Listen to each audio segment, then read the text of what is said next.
guys will let me know if I'm not coming through loud and clear.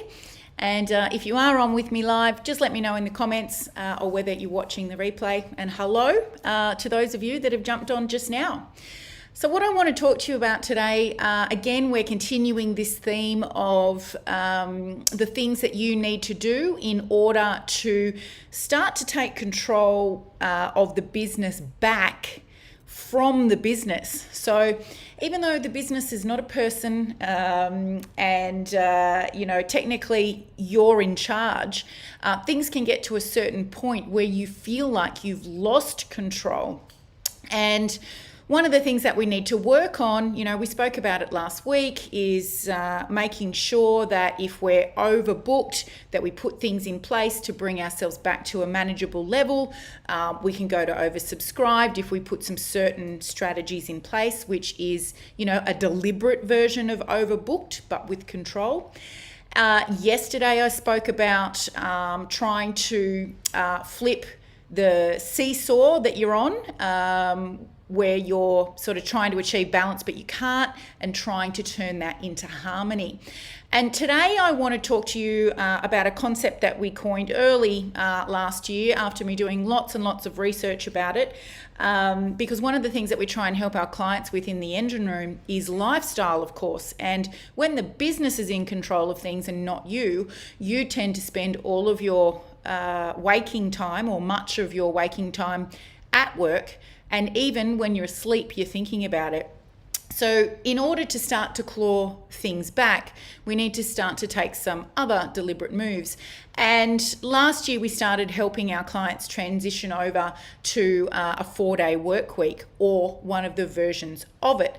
And we've come up with at least 5 different versions of the 4-day work week in order for our clients to be able to take back control of the business and start to build a life that the business works around instead of the other way around. So I'm going to go through 2 of the versions of the 4-day work week with you on this live, and then I'll tell you how you can find out what the other ones are. But basically, the most simple version of a 4-day work week is where the business closes for 1 day a week of the weekdays, and we open the remaining 4. Now, in this one, it typically works best for smaller workshops. So there might be only 1, 2, 3, or 4 of you, and it makes it very simple. Everybody has the same day off, and the business remains open for the other 4 days, and all team are on deck for that 4 days. Now, just put your thoughts of customers going crazy aside for a second while we talk a few logistics.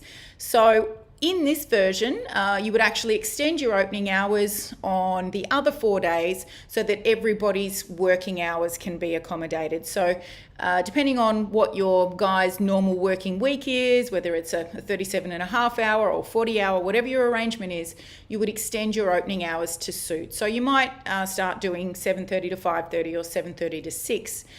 Now, when we get to the customer front, your customers will do what you tell them to do.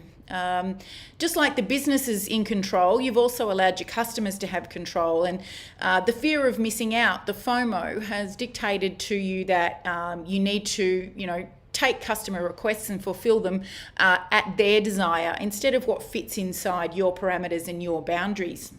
So here, you just educate your customers that you're either going to be closed Monday or Friday. Most of the people that we work with that are running this model have a Monday off. And you let them know you can book in Tuesday to Friday, and to make that easier, we've actually extended our hours. So now you can come and drop your vehicle off to us at 7:30.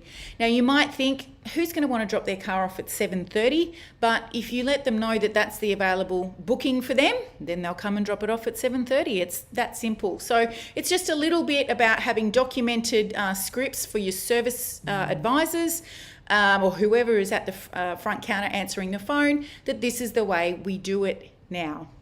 Now, whenever you start or transition to a 4-day work week, you let your team know that it's a trial. So we're giving this a trial for 3 months. This is not optional. You can't opt in or out, especially when you've got the smaller team. But what we will do is all work together so that we can nut out the rules for it.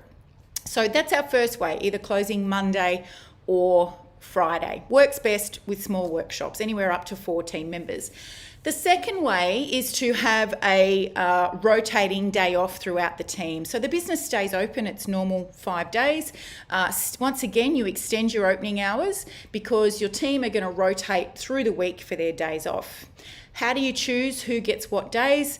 The simplest way to do it is that your more senior technicians get Monday or Friday. That's a value add for them to recognise their experience, the work that they do, and their loyalty to you. And your more junior team members take Tuesday, Wednesday, or Thursday. So once again, we've extended our opening hours. There's a little bit of re-educating of the customer to do in terms of you can drop your car off earlier now, you can pick it up later, whatever you need to be doing there. So the whole reason that we do this is so that not only do you start to put in place the key steps to getting the lifestyle that you want, but now you're also able to offer the same thing to your team members. And we all know that if our team members are happy, then they're more productive, they're more loyal, and it's a harmonious workplace. We're starting to build a really good culture. So you can use the 4-day work week or your version of it as a recruitment tool.